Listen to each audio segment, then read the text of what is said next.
Hare Krishna. Short hand అనే ఒక subject ఉందండి. ఆ సబ్జెక్ట్ గురించి ఈరోజు రేపు ఎవరికి తెలీదు. అది ఎంత పవర్ఫుల్ సబ్జెక్ట్ అంటే దానివల్ల ఇంగ్లీష్లో మొత్తం గ్రిప్ వచ్చేస్తుంది. అసలు ఆ సబ్జెక్ట్ ఏంటి అనేది తెలుసుకునే ప్రయత్నం కూడా చేయట్లేదు ఎవరును. This is what I am. నేను అడ్వకేట్ని అయ్యాను. బేసిక్గా నేను షార్ట్ హ్యాండ్ వల్లే నా కెరీర్ స్టార్ట్ చేశాను. షార్ట్ హ్యాండ్ అంటే coded language for English. Pitman's shorthand, Isaac Pitman 1837లో ఆయన ఫస్ట్ బుక్ రిలీజ్ చేశారు. అది ఒక ఎడ్ల బండి చక్రాన్ని తీసుకొని ఆ చక్రం స్లోగా మూవ్ అవుతుంటే ఒక చక్రంలో ఉన్న ఒక చక్రంలో అక్కడ చెక్కలే ఉంటాయి. ఎడ్ల బండి చక్రంలో మనకి వెహికల్స్లో స్పైక్స్ ఉంటాయి. ఆ చక్రం మూమెంట్ చూస్తూ దాని మీద ఆయనకి ఒక స్పార్క్ వచ్చింది. అరే ఒక్కొక్క డైరెక్షన్లో ఒక్కొక్కలాగా ఉంది, ఒక మూమెంట్లో ఒక్కొక్క డైరెక్షన్ వస్తుంది, ఒక్కొక్క యాంగిల్ వస్తుంది అని ఈ యాంగిల్స్కి ఒక పేరు పెట్టి దాన్ని ఇలా ఆయనకి డెవలప్ అయింది. దాని మీద ఇంకా రీసెర్చ్ చేసి చేసి చేసి షార్ట్ హ్యాండ్ అనేది పిచ్చి గీతలు ప్రాక్టికల్గా ఒక స్ట్రైట్ లైను, ఒక కర్వ్డ్ లైను, ఒక కర్వేచరు, ఇంకొక కర్వేచరు, మొత్తం ఒక సర్కిల్. ఆ సర్కిల్లో ఉన్న లైన్స్లోంచి మొత్తం షార్ట్ హ్యాండ్ని తీసుకొచ్చారండి. ఎంత మేధావి ఉంటారు. దీనివల్ల మనకి ఇంగ్లీష్లో స్పెల్లింగ్ మిస్టేక్స్ పోతాయండి. 2 గ్రామర్ మీద గ్రిప్ వస్తుంది నేను చెప్పే షార్ట్ హ్యాండ్ వల్ల. భార్గవ్ షార్ట్ హ్యాండ్ క్లాసెస్ ఇదే నంబర్ కేపీహెచ్పి మెట్రో స్టేషన్ దగ్గర ఉంది. ఎవరు కాల్ చేసినా నేను గైడ్ చేస్తాను. దీనివల్ల యూజ్ ఏంటి అంటారా? సెంట్రల్ గవర్నమెంట్లో కుప్పలు తెప్పలుగా జాబ్స్ ఉన్నాయి. ఏ డిపార్ట్మెంట్స్? అన్ని డిపార్ట్మెంట్స్లోను, అన్ని సెంట్రల్ గవర్నమెంట్ అండర్టేకింగ్స్లోను.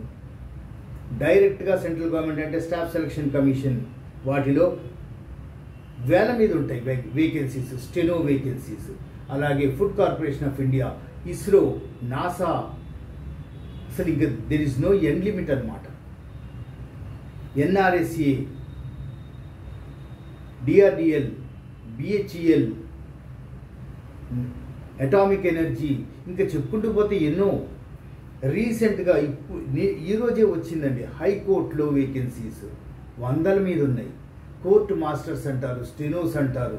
దీంట్లో కూడా కేటగిరీస్ ఉన్నాయి. అన్ఫార్చునేట్లీ దీనికి ఇది నేర్చుకోవడానికి మినిమం క్వాలిఫికేషన్ 10th క్లాస్ పెట్టారు. నేర్చుకోవడానికి కూడా కాదు, ఎగ్జామ్ అపియర్ అవ్వాలి అంటే షార్ట్ హ్యాండ్లో టెక్నికల్ బోర్డ్ ఎగ్జామ్ అపియర్ అవ్వాలి అంటే 10th class is the minimum qualification అని state board of technical education, government of Telangana or any state government ఇదే చెప్పింది. అందుకని జనాలకి ఏంటంటే ఏదో బీటెక్ చేసినా ఉద్యోగాలు రావట్లేదు, ఎంబీఏలు చేశారు ఉద్యోగాలు రావట్లేదు, అదేదో ఆ షార్ట్ హ్యాండ్ అంటే అది ఏదో నేర్చేసుకుంటారు. Is it a joke? అంటే మినిమం క్వాలిఫికేషన్ 10th క్లాస్ పెట్టాడు కదా అని స్టెనో ఆర్ షార్ట్ హ్యాండ్ అనే దాన్ని అంత చిన్న చూపు చూస్తారా? కంప్యూటర్ లాంగ్వేజ్ లేదన్నా 2 నెలలు 3 నెలలు కోర్సులే. అది సింపుల్గా అంత ఈజీగా నేర్చుకుంటారు. నేను కూడా I'm also a computer professional. I'm Oracle database administration 25 years back. Shorthand అంత ఈజీ కాదండి. షార్ట్ హ్యాండ్ వల్ల మీ బాడీలో టోటల్ పర్సనాలిటీ డెవలప్మెంట్ జరుగుతుంది. బాడీలో భయం పోతుంది. మీరు మాట్లాడడానికి చాలా ఈజీగా ఉంటుంది. షార్ట్ హ్యాండ్ వల్ల కనీసం 1500 పదాలు, అది a, and, the, all, to, of, may, ఇలా ఏవైనా అవ్వచ్చు. అక్కడి నుంచి ఇంటెన్సిఫైడ్ వర్డ్స్ వరకు 1500 పదాలు మీకు క్లియర్గా వచ్చేస్తాయి. తిరుగు లేకుండా చెప్పేస్తారు. ఆ 1500 పదాలు మీరు చెప్పాలంటేనే దాదాపు 15 నుంచి 18 నిమిషాలు పడుతుంది. దానికి మీరు మీ సబ్జెక్ట్ యాడ్ చేశారంటే యు ఆర్ ది ఛాంపియన్. ఎక్కడన్నా మాట్లాడాల్సి వస్తే కూడా అదే మీరు ఇది నేర్చుకొని ఆ ఎగ్జామ్స్ పాస్ అయితే, సెంట్రల్ గవర్నమెంట్కి అయితే ఏ ఎగ్జామ్ పాస్ కాక్కర్లేదు, డైరెక్ట్గా స్కిల్ టెస్ట్కి వెళ్తారు. ఆ స్కిల్ టెస్ట్ పాస్ అయితే మీకు జాబ్ 40,000 స్టార్టింగ్ శాలరీ. ఒక్క 1 year ఓపిక పట్టలేరా?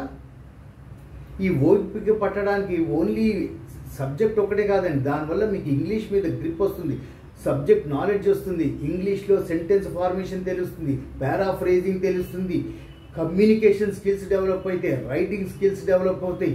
ఎన్ని 1 shot మెనీ బర్డ్స్. ఇది కదా మీరు నేర్చుకోవాల్సింది, ఇది కదా. ఎంబీఏ స్టూడెంట్స్, బీటెక్ స్టూడెంట్స్ నా దగ్గరికి వస్తున్నారండి. మీకు తెలుసు వాళ్ళ గురించి నేను చెప్పడం పద్ధతి కాదు. అట్లీస్ట్ నా స్టూడెంట్స్ నేర్చుకోవడానికి తహతహలాడుతున్నారు. వచ్చిన తర్వాత అసలు విడిచిపెట్టే ప్రసక్తే లేదు సబ్జెక్ట్ని.